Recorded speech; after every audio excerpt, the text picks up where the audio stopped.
Deuteronomy chapter 29. These are the words of the covenant that the Lord commanded Moses to make with the Israelites in the land of Moab, in addition to the covenant he had made with them at Horeb.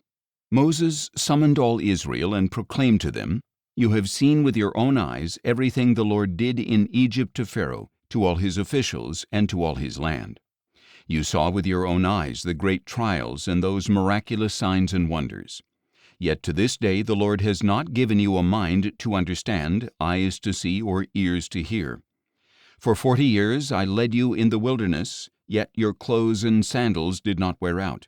You ate no bread and drank no wine or strong drink, so that you might know that I am the Lord your God. When you reached this place, Sihon king of Heshbon and Og king of Bashan came out against us in battle, but we defeated them. We took their land and gave it as an inheritance to the Reubenites, the Gadites, and the half-tribe of Manasseh. So keep and follow the words of this covenant, that you may prosper in all you do.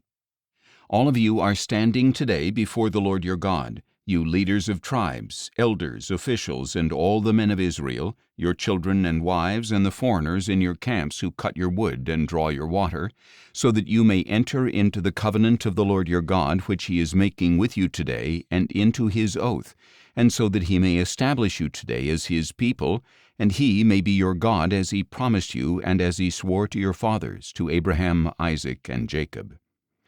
I am making this covenant and this oath not only with you, but also with those who are standing here with us today in the presence of the Lord our God, as well as with those who are not here today. For you yourselves know how we lived in the land of Egypt, and how we passed through the nations on the way here. You saw the abominations and idols among them made of wood and stone, of silver and gold. Make sure there is no man or woman, clan or tribe among you today whose heart turns away from the Lord our God to go and worship the gods of those nations. Make sure there is no root among you that bears such poisonous and bitter fruit, because when such a person hears the words of this oath, he invokes a blessing on himself, saying, "I will have peace, even though I walk in the stubbornness of my own heart." This will bring disaster on the watered land as well as the dry. The Lord will never be willing to forgive him.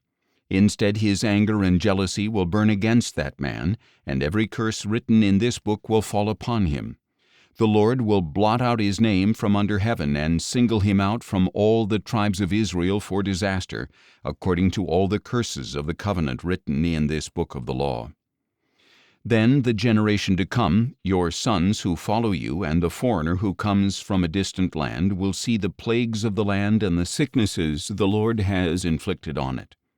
All its soil will be a burning waste of sulfur and salt, unsown and unproductive, with no plant growing on it, just like the destruction of Sodom and Gomorrah, Admah and Zeboim, which the Lord overthrew in his fierce anger.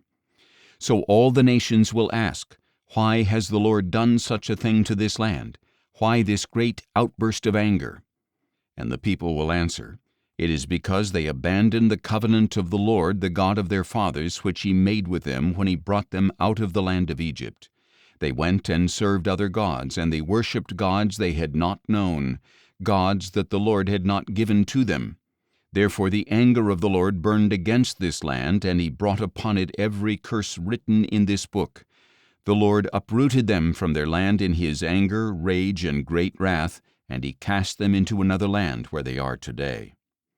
The secret things belong to the Lord our God, but the things revealed belong to us and to our children forever, so that we may follow all the words of this law."